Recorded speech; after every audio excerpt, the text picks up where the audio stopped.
Hey everyone, happy Friday and welcome to another episode of Day in the Life of Vintage Classic Specialist.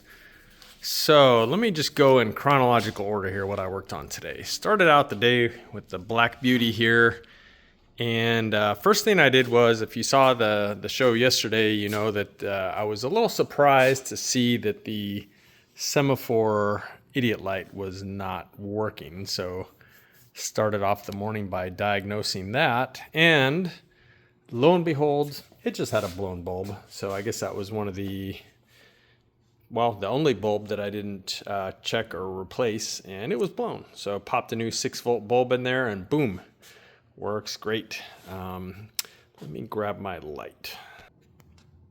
Okay, that's better. So once I got that squared away, I went ahead and wrapped all the wires here. So I had all these wires exposed, so headlight wires and stuff like that.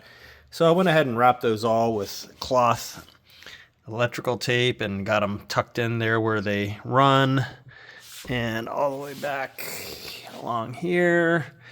And then it kind of disappears under the glove box and then comes out on this side. So yeah, this is pretty much it. I mean, if I had wired this car from scratch, it would have looked much better, but this is kind of what we had. And actually, if you saw the video of this car early on, this is, believe it or not, a huge improvement over how the wiring looked. So, but more importantly, or at least as importantly, everything works now. So there you go.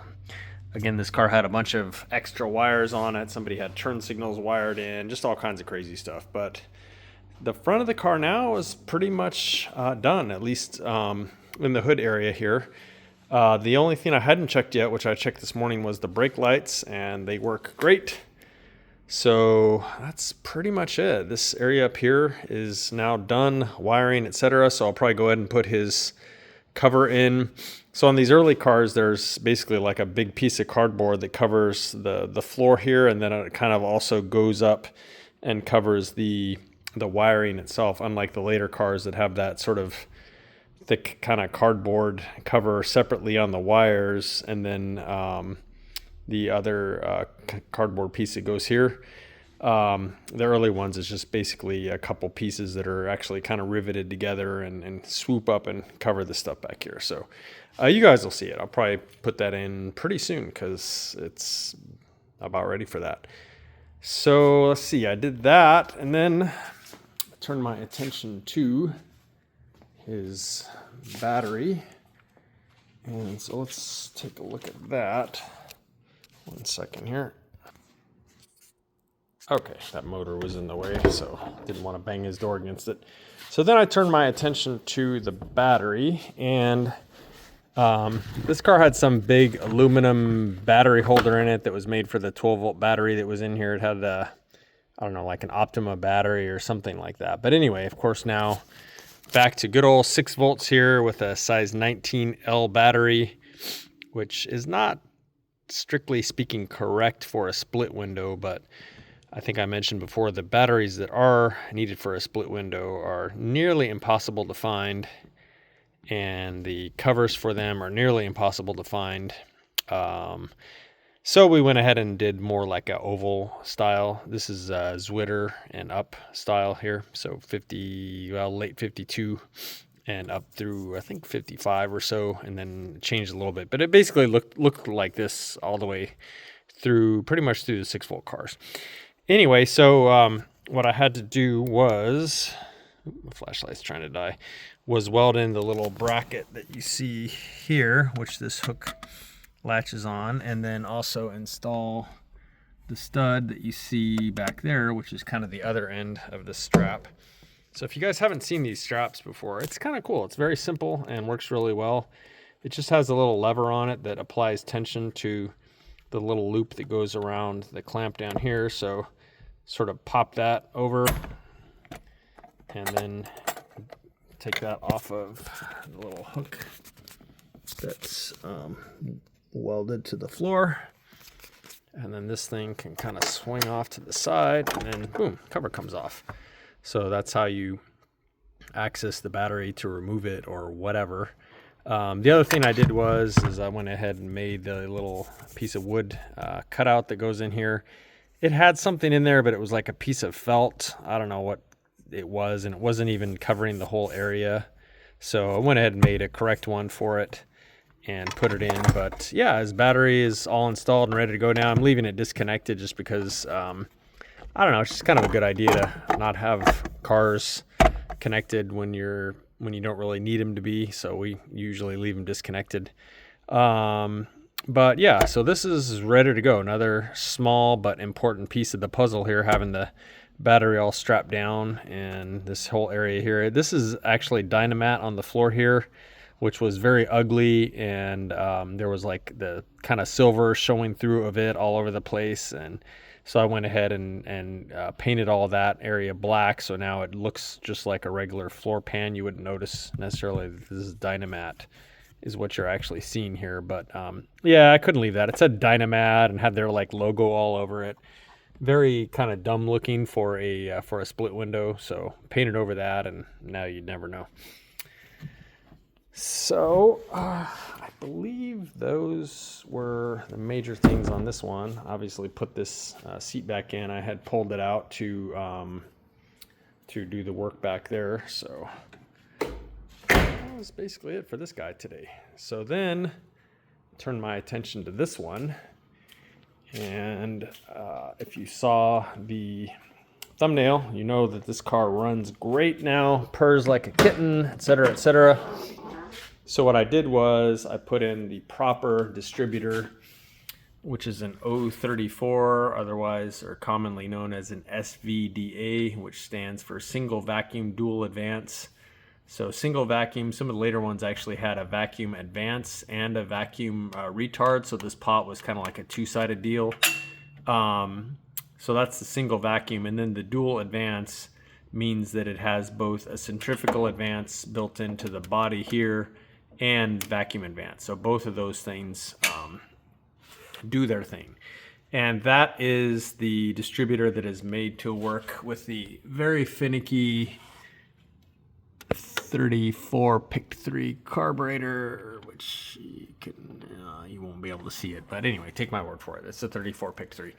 These carburetors are super finicky, and even with the correct distributor, they can be hard to get to run really, really smooth. I'm pretty happy with this right now.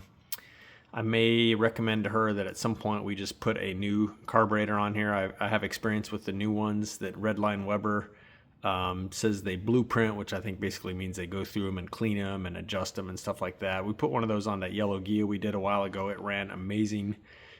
So I may suggest to her later that we do that, but it actually runs pretty good now. Having the extra advance from the vacuum here at low throttle position made a huge difference. That flat spot's gone.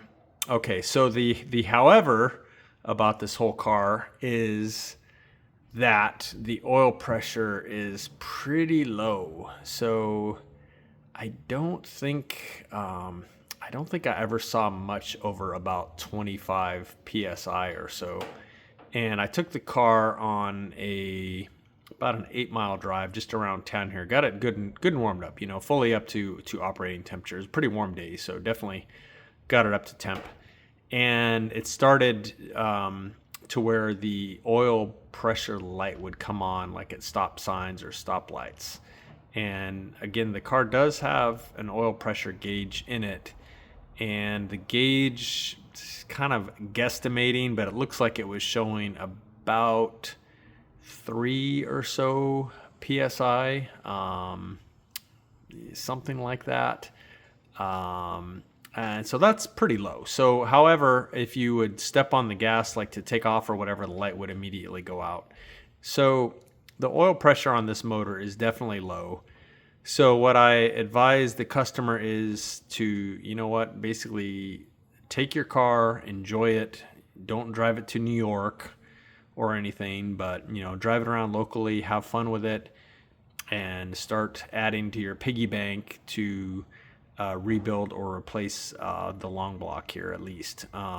Because I know nothing about the history of this motor, and there's a bunch of different reasons why the oil pressure could be low, but none of them are good reasons, and by good I mean that you can just magically fix pretty much means rebuilding the motor. It could have wore out bearings. It could have been a line bored a bunch of times, in which case you can generally never get good oil pressure. It could just be wore out. There could be any number of reasons causing it. Pretty much for the most part, none of which are simple and cheap to fix. So, but again, I drove the thing around. It runs amazing, drives great. The car does have disc brakes on the front that she had some other mechanic upgrade to. They feel like they stop really well. So again, I told her, take your car. I don't think she's driven it much because it hadn't been reliable and it hadn't really been running that great. So I think I took care of all those issues. And so it's like, just take it, have fun with it, drive it, but don't, go really, really far in it. And I'm going to kind of show her what to look for on the oil pressure gauge, which is just kind of laying down there. And then also with the idiot light, which on these, the oil light is the green one, the fact that, hey, if it starts coming on, it's at stop signs or stop lights when the car's idling, it's basically okay. And in fact, in the owner's manual for these, it says that when the cars are warm, you may see that. Normally, you don't really want to. Obviously, more oil pressure is better. But it does say in the manual that if it comes on at a stoplight, don't panic, as long as when you start revving the motor to take off, it goes out. And so that's what this is doing now. So I mean, this motor could go many thousands more miles. It could last years. It's really hard to say, but I'm gonna again show her how to look at the gauge and stuff like that. And if it starts getting a lot worse, or she notices it getting a lot worse, or it gets to the point where the oil light doesn't go out when she takes off, then it's that time, to rebuild the motor. So I think it's probably going to give her a lot of mileage out of it here before it goes kaput. And so, and when it does, then we'll take care of it. But in the meantime, she should be able to have lots of fun driving this car. Again, great running, driving car. The distributor going through the carburetor, replacing those crappy, cracked, leaking plug wires, fixing all those vacuum leaks, replacing gaskets on the manifolds and stuff like that. All that stuff made a huge difference. And then there was the electrical issues as far as the clamps not really being tight on the battery, and the cable that goes from the battery to the voltage regulator being so loose that it basically fell out of the clamp on the one end. So I think having taken care of all those things, it's going to run and drive and should hopefully, knock on wood, be reliable for her. So that was this guy. The other thing that I did were a few things on this one. Small things, but some of the last things here really. Put on a door seal on both sides. So those are on now.